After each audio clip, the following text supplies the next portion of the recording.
ناظرین، اگر کوئی شخص سردی سے بچنے کے لیے آگ لگائے اور اس آگ کو بڑھانے کے لیے اس میں $20 لاکھ جلا دے تو ایسا شخص آپ کی نظر میں کتنا دولت مند ہو سکتا ہے؟ اسی طرح 1 گرام کوکین کی قیمت ہزاروں ڈالر ہو تو آپ کا اس شخص کے بارے میں کیا خیال ہے کہ جو ایک دن میں 15 ٹن کوکین بیچ دیا کرتا ہو؟ جی ہاں، 15 ٹن۔ اندازہ لگائیں کہ 1 گرام ہزاروں ڈالر کی ہے تو 1 کلو گرام میں 1000 گرام ہوتے ہیں۔ 40 کلو گرام مل کر 1 من بنتا ہے اور پھر 1000 من مل کر 1 ٹن بنتا ہے، اور یہ شخص ایک دو نہیں پورے 15 ٹن کوکین ایک دن میں اسمگل کر دیا کرتا تھا، جس کو اگر گرام میں کنورٹ کر کے دیکھیں تو جناب یہ 1,52,40,687 گرام بنتے ہیں۔ اب 1 گرام اگر $1000 کا ہے تو آپ سمجھ جائیں کہ یہ کتنی دولت روزانہ کما لیا کرتا تھا۔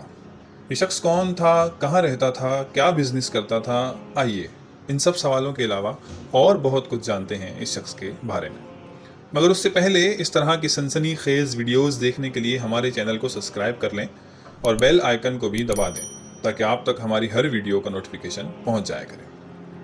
انفلیشیس چینل کے ناظرین، کوکین ایک ایسا نشہ ہے کہ جو دنیا کے کسی بھی ملک میں لیگل انداز میں فروخت نہیں کیا جا سکتا۔ اس کو بیچنے یا خریدنے کے جتنے بھی راستے ہیں سب کے سب غیر قانونی ہیں۔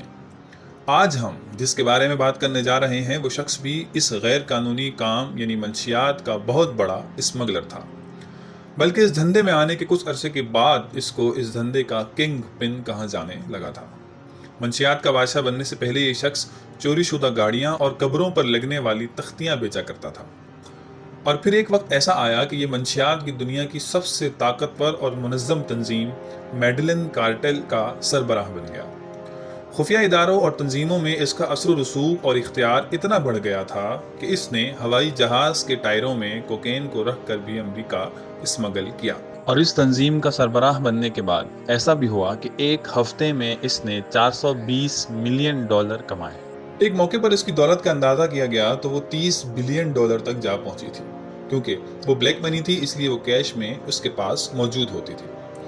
اس کیش میں موجود نوٹوں کی گڈیاں بنانے کے لیے ان پر چڑھائی جانے والی ربڑ بینڈز $2500 کے خریدے گئے تھے۔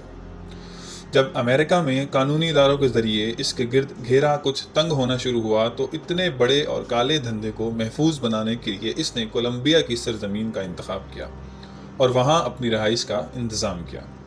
وہ یہاں آ کر غریبوں کی حمایت حاصل کرنا چاہتا تھا، جس کے لیے ان کی کھلی مدد کرتا تھا، اور اس حمایت کے ذریعے وہ کولمبیا کی حکومت حاصل کرنا چاہتا تھا، اور اس کام کے لیے وہ عوام میں اپنا نام تبدیل کر کے اترا تھا، اور اس دفعہ اس نے اپنا نام رابن ہوڈ رکھا تھا۔ اس کو جو سب سے بڑا خوف تھا وہ یہی تھا کہ اس کو گرفتار نہ کر لیا جائے۔ جب اس کی گرفتاری کا وارنٹ جاری ہوا تو اس نے گرفتاری سے بچنے کے لیے پہلے کولمبیا کی حکومت کو یہ آفر کی کہ وہ اس ملک کا پورا قرضہ اتار دے گا، مگر اس کے بدلے میں اسے گرفتار کر کے امریکہ کے حوالے نہ کیا جائے، جبکہ اس وقت کولمبیا پر $10 ارب سے زائد کا قرضہ تھا۔ جب کوئی صورت بنتی ہوئی نہ دکھائی دی تو اس نے پورے کولمبیا میں خوف و ہراس پھیلا دیا، ہر جگہ قتل و غارت گری ہونے لگی۔ دہشت گردی کا یہ عالم تھا کہ آئے روز لوگوں کو سڑکوں پر، گھروں میں، عدالتوں میں، ہاسپٹلز میں، اسکولوں میں اور کھیل کے میدانوں وغیرہ میں سرعام مار دیا جاتا تھا۔ جن دنوں یہ خون کی ہولی کھیلی جا رہی تھی ان دنوں مرنے والوں کی تعداد 4000 سے زائد ہو گئی تھی، جن میں 200 ججز، 1000 پولیس اہلکار، صحافی اور سرکاری کارکنان کے ساتھ ساتھ بہت سے معصوم لوگ بھی شامل تھے، اور اس دوران وہ مکمل طور پر روپوش رہتا تھا اور اپنی جگہیں تبدیل کرتا رہتا تھا۔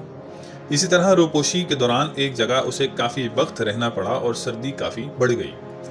یہی وہ واقعہ پیش آیا جس کا ٹچ ہم نے آپ کو شروع میں سنایا، اور اسی واقعے نے دنیا میں پیبلو کی دولت سے متعلق حیران کن اور نہ ختم ہونے والی ابحاث چھیڑ دی۔